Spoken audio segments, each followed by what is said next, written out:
Hello friends, I am Tirumurugan, the founder of Tirus IAS Academy. இன்னைக்கு நாம பார்க்க போற டாபிக் லோக்சபா.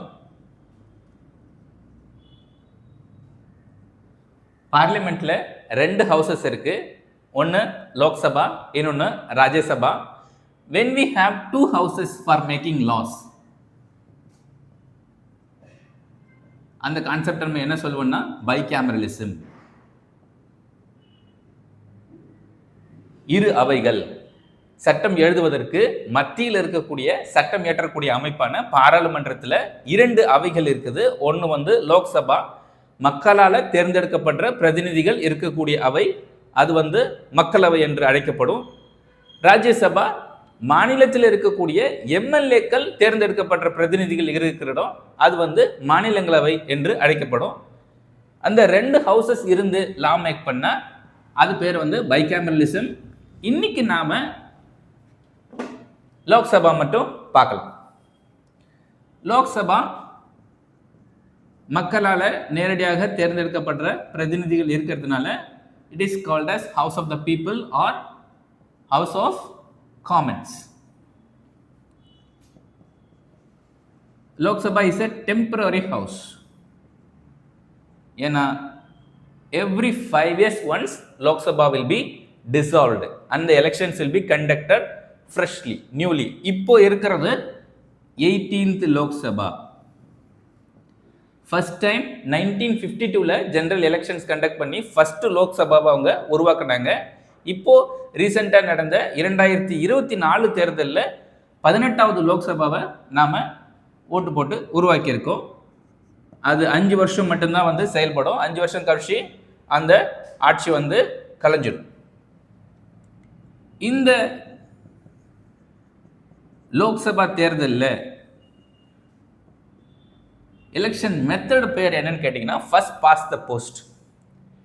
அதாவது நாடு மொத்தமாக 543 தொகுதிகளை பிரிக்கப்பட்டு ஒவ்வொரு தொகுதியிலையும் ஒவ்வொரு சட்டமன்ற உறுப்பினர்களை தேர்ந்தெடுப்பாங்க. நான் சட்டமன்ற உறுப்பினர் சொன்னது லோக்சபா தான். ஏன்னா லோக்சபா மாநிலத்தில் இருக்கிற சட்டமன்றம் எல்லாத்துக்குமே பொதுவாக நம்ம சட்டமன்றம் அப்படி சொல்லலாம். ஏன்னா எல்லாத்தோட ஃபங்க்ஷனும் லா மேக்கிங் தான். உங்களுக்கு புரியலன்னா நீங்கள் மக்களவை அப்படின்னு கூட ஞாபகம் வச்சுக்கோங்க. தொகுதியில் நிற்கிற ஒரு 5 பேர் உதாரணத்துக்கு நிற்கிறாங்க அப்படின்னு சொன்னால் அதில் ரெண்டாவதாக வாக்களிக்கிறவங்களை விட, ரெண்டாவதாக வாக்கு எடுத்துக்கிறவங்களை விட ஒரு வாக்கு அதிகமாக எடுத்துட்டா கூட அவர் தான் வின்னர். ஸோ ரெண்டாவதாக ஒருத்தர் எவ்வளோ வாக்குகள் எடுக்கிறாரோ அவரை விட ஒரு வாக்கு அதிகமாக எடுத்துட்டா கூட அவர் நம்ம வின்னர் அப்படி சொல்லுவோம். அந்த தேர்தல் நடைமுறைக்கு பேர் தான் ஃபர்ஸ்ட் பாஸ் த போஸ்ட். இந்த தேர்தலை நடத்துறது union election commission, election commission of India. So 5 ஆண்டுகளுக்கு ஒரு முறை இந்த தேர்தல் கண்டிப்பாக நடக்கும். இந்த லோக்சபா தேர்தல் தான் மத்தியில் சென்ட்ரல் கவர்மெண்ட்டில் யார் ஆட்சி ஆள போகிறா அப்படிங்கிறத டிசைட் பண்ணுற எலெக்ஷன்ஸ். ஃபார் எக்ஸாம்பிள், நீங்கள் லோக்சபா தேர்தலுக்கு அப்புறம் செய்தியில் நீங்கள் பார்க்கும்போது பார்த்தீங்கன்னா அவங்க சொல்லுவாங்க, இந்த கட்சி பெரும்பான்மை அடைந்து ஆட்சிக்கு வந்தது, எந்த கட்சியும் பெரும்பான்மை இல்லாததால் கூட்டணி ஆட்சிக்கு வந்தார்கள் அப்படின்னு சொல்லுவாங்க. ஸோ அப்போ லோக்சபாவில் நடக்கிற எலெக்ஷன்ஸ் தான் சென்ட்ரல் கவர்மெண்ட்டை டிசைட் பண்ண போகுது. ஸோ வாட் இஸ் மெஜாரிட்டி, பெரும்பான்மை எப்படி வாங்குவாங்க அப்படின்னு கேட்டிங்கன்னா, மொத்தம் லோக்சபாவில் 543 தொகுதிகள் இருக்குது. So majority is nothing but half + 1.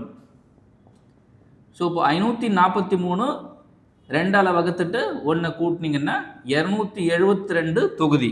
So if a party wins 272 Lok Sabha seats, it will become the ruling party. If no single party secures this 272 Lok Sabha seats, then they can go for coalition, கூட்டணி ஆட்சி அப்படின்னு நம்ம சொல்லலாம்.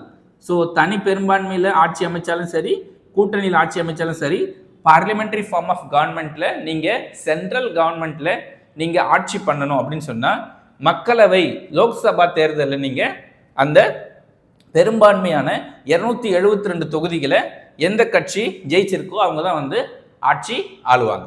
ஓகேங்களா? So Lok Sabha பற்றி இன்னும் வேறு ஏதாவது டவுட்ஸ் இருக்குது, கொஷின்ஸ் இருக்குன்னா நீங்கள் கீழே கமெண்ட் பண்ணுங்கள். நான் we will make more videos in the future. Thank you friends.